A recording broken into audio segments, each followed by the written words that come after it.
Assalaamu calaykum asxaabteena kusoo dhawaada channelkeena. Haddii aad nagu cusub tahay, subscribe, like and share. Haddii aad nagu soo noqonaysidna waa mahadsantahay soo noqodkaaga. Maanta waxaan rabaa inaan idinkaga sheekayno buugaagta idin hayno ee Hooyo Homeschool. Waa reading books, activity books, coloring books, buugaagta loogu talagalay caruurta in loo aqriyo, kala raystaan, inay diinta wax ka bartaan iyagoo luqadda Soomaaliga baranayo isla markaana diinkii wax badan ka baran. Marka halkan waxaa ka arki kartaa barashada tiire islaamka. Waa buug aad u qurux badan, runtii dad badan aad uga helay feedback badan noola soo diray iyo reviews. Buugaagteena waxaa laga helaa Amazon-ka. Buugga waxaa ka sheekeynaya cilmi iyo caaliya oo caruurta si aad u qurux badan oo si fudud oo playful ah oo cayaar ku jirto. Shanta tiire islaamka waa maxay?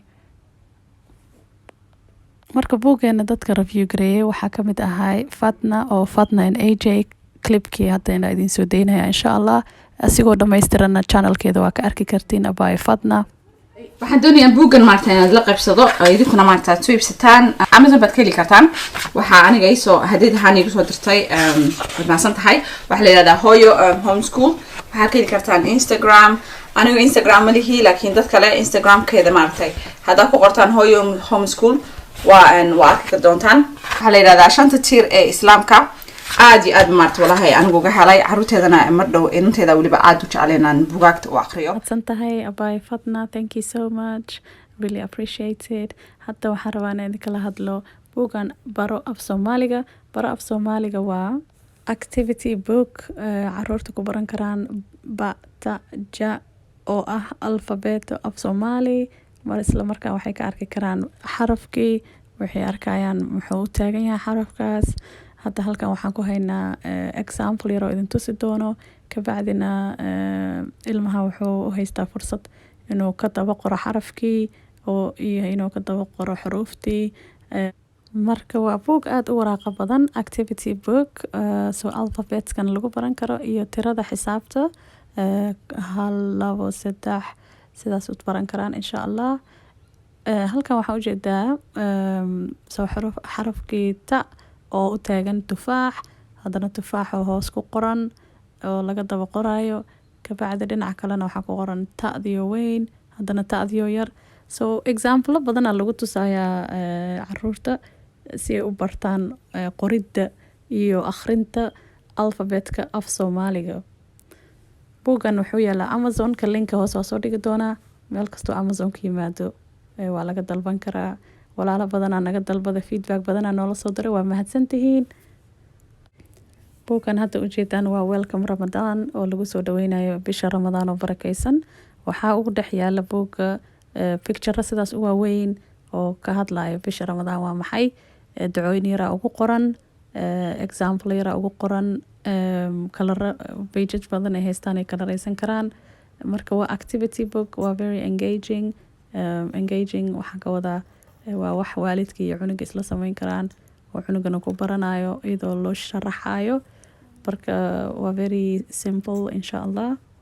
hadda waxaa ku xiga baro dhalashada Nabi Maxamed sallallahu alayhi wasallam oo ah reading book loogu talagalay caruurta in loo aqriyo.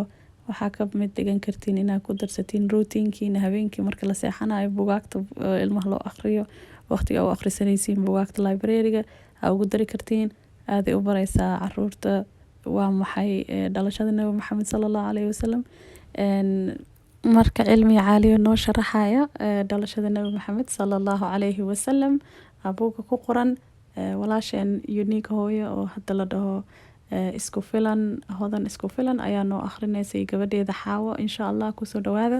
yari way ila akhrinaysaa but just the 2 page aan akhrinayna and then can you read it? Yeah. Okay. Ilmi and Aliyah tell the story of the birth of the Prophet sallallahu alaihi wasallam. My name is Aliyah. My name is Ilmi. anigana abaya hodan iyo Xaawo aad u mahadsantihiin. Thank you so much. hadda waxaan ka hadlaynaa buuggan baro Aasaasiga islaamka. It's very simple. clipkayga hore aniga idin soo dhigi doono hoosaan ka hadlay sida buugga loo isticmaalayo. buugganna waa activity book ku baraysa caruurta Aasaasiga islaamka oo very basic ah.